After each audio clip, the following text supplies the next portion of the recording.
ज़ैद बिन साबित से रवायत करते हैं, उन्होंने बयान किया कि नबी ने मस्जिद में बोरियों का एक हुजरा तैयार किया और इसमें रसूल अल्लाह ने चंद रातें नमाज पढ़ी, यहाँ तक कि लोग आपके चारों तरफ जमा हुए और नमाज पढ़ने लगे। फिर एक रात लोगों ने आपकी आवाज़ न पाई तो ख्याल हुआ कि शायद आप सो गए हैं।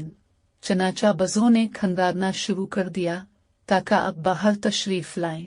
आपने फरमाया कि मैं बराबर देखता रहा हूँ जो तुमने किया कि यहाँ तक कि मुझे खौफ हुआ कि कहीं तुम पर फर्ज न हो जाए। अगर तुम पर यह नमाज फर्ज हो जाती तो तुम इस पर न रह सकते। इसलिए ए लोगों, तुम अपने घरों में नमाज पढ़ो, क्योंकि आदमी का अपने घर में फर्ज के सिवा नमाज पढ़ना बेहतर है।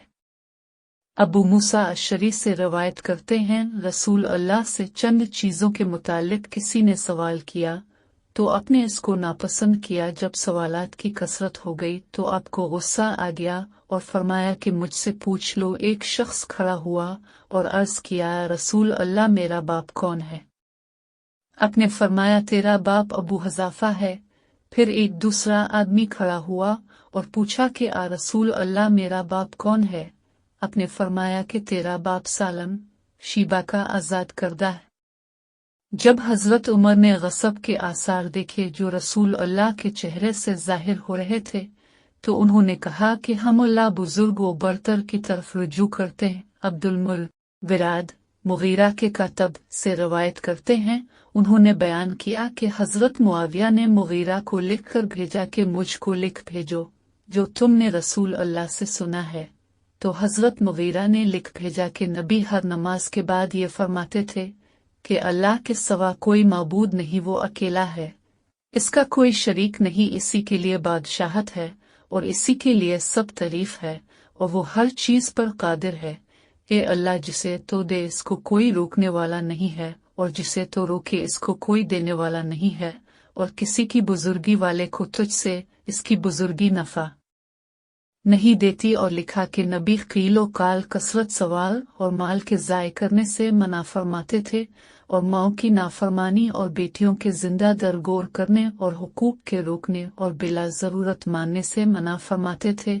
अल्लाह ताला का कौल के किसी चीज़ के मुतालिक ज़्यादा सवाल ना करो, अगर जाहिर कर दिया जाए तो तुमको बुरा मालूम हो। हज़रत अनस बिन मालिक रवायत करते हैं, उन्होंने बयान किया कि नबी आफताब ढल जाने के बाद तशरीफ लाए और जोहर की नमाज पढ़ी। जब सलाम फेर चुके तो मिंबर पर खड़े हुए और क़ियामत का जिक्र किया कि इससे पहले बहुत बड़े उमूर हैं। फिर फरमाया कि जो शख्स कुछ पूछना चाहता है वो पूछ ले।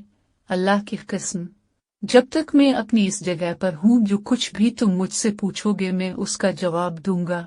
हज़रत अनस का बयान है कि लोग बहुत ज्यादा रोने लगे और रसूल अल्लाह बार बार यही फरमाते जाते कि मुझसे पूछ लो।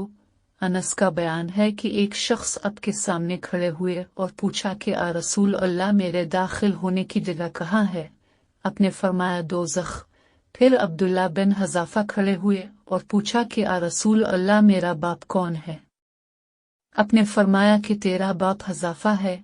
अब फिर बराबर यही फरमाते रहे। हज़रत उमर घुटनों के बिल खड़े हुए और कहा, ज़नया बालियन बोआलिफ ओ इब्न अलसलम नालिफ ओ इब्न मायमुद सेलुए अलिया ओ इलेन ओ सेलुए में सावला अलिफ। जब हज़रत उमर ने ये कहा तो फिर नबी खामोश हो गए। फिर नबी ने कसम देकर कहा, इस ज़ात की कसम जिसके कब्ज़े में मेरी जान है, मेरे सामने जन्नत और दोज़ख अभी इस दीवार के सामने पेश किए गए हैं। इस वक्त में नमाज पढ़ रहा था, मैंने आज की तरह खैर और शर नहीं देखी।